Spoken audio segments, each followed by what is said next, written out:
Friends, ఈ భూమిపైన ఉన్న ఏ జంతువుల మధ్యలో కూడా హైనా మరియు సింహం మధ్యలో ఉన్నటువంటి బలమైన శత్రుత్వం మిగతా జంతువుల మధ్యలో ఉండకపోవచ్చు.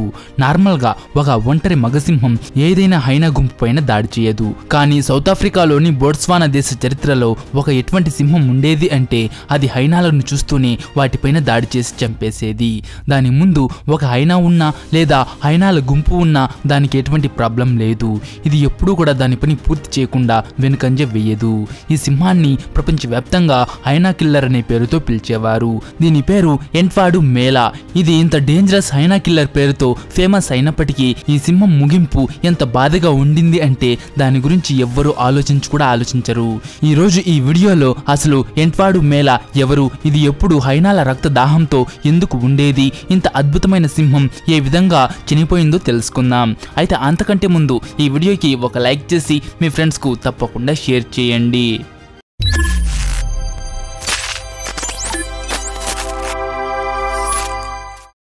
నార్థన్ సవూటి నేషనల్ పార్క్ లో ఒక టైంలో ఒక అద్భుతమైన సింహం ఉండేది. ఈ సింహం పేరు ఎన్ఫాడు మేలా. వేరే సింహాలు దీని ముందు నిలబడడం అనేది నిప్పుతో చెలగాటం లాంటిది అని నిరూపించింది ఈ సింహం.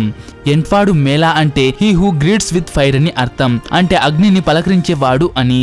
ఈ పేరు ఈ సింహానికి ఎందుకు పెట్టారు అంటే ఇది ఒకసారి దాని శత్రువును చంపాలి అనుకుంటే దాని శత్రువు ఖచ్చితంగా చచ్చినట్టే. ఇది కాకుండా ప్రజలు ఎన్ఫాడు మేలాని మరో పేరుతో కూడా పిలుస్తారు. అది హైనా కిల్లర్. ఎందుకంటే ఈ సింహం ఎప్పుడైతే హైనాని చూస్తుందో అప్పుడు దాని బ్రెయిన్ లో కేవలం ఒకే ఒక విషయం రన్ అవుతూ ఉండేది.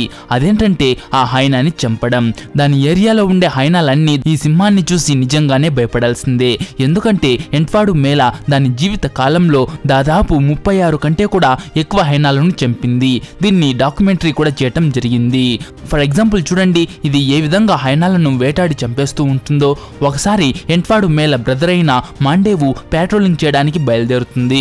పెట్రోలింగ్ చేస్తూ మాండేవు హైనాల గుంపు ఉండే ఏరియాలోకి వెళ్ళిపోతుంది.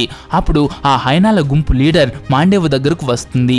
మాండేవు దగ్గరకు వచ్చిన తర్వాత ఆ హైనా లీడర్ దాన్ని మాటిమాటికి ఆట పట్టించడానికి ట్రై చేస్తూ ఉంటుంది. స్టార్టింగ్ లో మాండేవు ఆ హైనా లీడర్ మరియు దానికి దర్దాపుల్లో ఉన్న హైనాలతో ఫైట్ చేయడానికి ట్రై చేస్తుంది. కాసేపటి తర్వాత అక్కడ హైనాల సంఖ్య పెరుగుతూ పోతుంది. అప్పుడు మాండేవు ఆ హైనాల నుంచి తప్పించుకోవడానికి ట్రై చేస్తూ ఉంటుంది. అప్పుడు ఈ ఇన్సిడెంట్ ని మట్సుమి పేరు గల ఒక ఆడసింహం చూస్తుంది. మట్సుమి ఎన్ఫాడు మేలా మరియు మాండేవు గ్రూప్ కు చెందిన ఆడసింహం. అది ఎప్పుడైతే హైనాల గుంపు దాని గ్రూప్ లోని మగసింహాన్ని ఇబ్బంది పెడుతూ ఉండడం చూస్తుందో అప్పుడు అది తట్టుకోలేకపోతుంది. మరియు అది దానితో పాటు దాని గుంపులోని మరికొన్ని ఆడసింహాలను తీసుకుని హైనాల గుంపుతో ఫైట్ చేయడానికి వెళ్తుంది. అంతలోనే ఆ హైనాల శబ్దాలు విని ఎన్ఫాడు మేలా కూడా అక్కడికి వస్తుంది. అది వస్తూనే హైనాల గుంపులో గందరగోళం నెలకొంటుంది.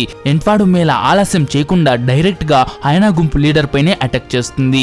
మట్సుమి కూడా అలాగే చేయాలి అనుకుంటుంది. అది కేవలం ఆ హైనా గుంపు లీడర్ ని చంపడంలో ముందు ఉండటమే కాకుండా అది ఆ లీడర్ కాలిపైన దాడి చేసి దాన్ని కిందకు పడేస్తుంది. హైనా గుంపు లీడర్ లేచి బ్యాలెన్స్ చేసుకునే లోపే ఎన్ఫాడు మేలా వెనుక నుంచి మృత్యువుగా మారి ఆ హైనా పైన విరుచుకుపడుతుంది. అది ఒక్క వేటుతో హైనా గుంపు లీడర్ మెడను విరిచేస్తుంది. దానితో ఆ హైనా అక్కడే చనిపోతుంది. ఈ విషయాలన్నిటి వల్ల ఎన్ఫాడు మేలాకి కేవలం ఆఫ్రికాలోనే కాదు ప్రపంచవ్యాప్తంగా ఒక ప్రత్యేక గుర్తింపు లభించింది. ఎన్ఫాడు మేలా దాని బ్రదర్ మాండేవు కన్నా సైజులో చిన్నగా ఉంటుంది. అయినప్పటికీ ప్రమాదం టైంలో సింహాల గుంపు ఏ సింహాన్నైనా పిలవాలి అనుకుంటే అది ఎన్ఫాడు మేలానే అయి ఉంటుంది. దానితో పాటు వేరే సింహాలకు వ్యతిరేకంగా ఎన్ఫాడు మేలా వేటాడడంలో తన గుంపుకు పూర్తిగా సహాయం చేసేది. ఈ విషయాలన్నిటి వల్ల ఎన్ఫాడు మేలాని మనం ఆ టైంలో దేశంలోనే అత్యంత పవర్ఫుల్ సింహం అన్నా తప్పేమీ కాదు. కానీ ఎన్ఫాడు మేలా ఎందుకు అంత స్పెషల్ అంటే ఒకవైపు వేరే మగసింహాలు బుల్ ఇంకా ఎలిఫెంట్ తో ఒంటరిగా ఫైట్ చేయడానికి కూడా ట్రై చేయవు. కానీ ఎన్ఫాడు మేలా బుల్ ఇంకా ఎలిఫెంట్ ను చూస్తూనే దానిపైన దాడి చేసేది. ఇది కాకుండా అది ఒంటరిగానే పెద్ద పెద్ద గేదెల గుంపు దగ్గర కూడా వెళ్లేది. కానీ ఈ సింహాన్ని వాటికి దరిదాపుల్లో చూసినప్పటికీ ఆ గేదెలు దానిపైన దాడి చేయడానికి కూడా ఆలోచించేవి కాదు. అంత భయం ఈ సింహం అంటే అక్కడ ప్రతి జీవికి. తర్వాత కూడా ఎన్నో సంవత్సరాల వరకు ఎన్ఫాడు మేలా మరియు మాండేవు కలిసి సౌత్ లో వాటి భయాన్ని అలాగే కొనసాగించాయి. కానీ ఏ విధంగా అయితే ఈ సింహాలు ముసలివి అవుతూ ఉన్నాయో ఆ టైంలో వేరే సింహాలు వీటిపైన దాడి చేయడం స్టార్ట్ చేశాయి. అయితే సౌత్ లాంటి ప్లేస్లో సింహాల మధ్య చాలా ఎక్కువగా కాంపిటీషన్ ఉంటుంది. అక్కడ ఈ రెండు ముసలి సింహాలు ప్రశాంతంగా ఉండడం చాలా కష్టమవుతోంది.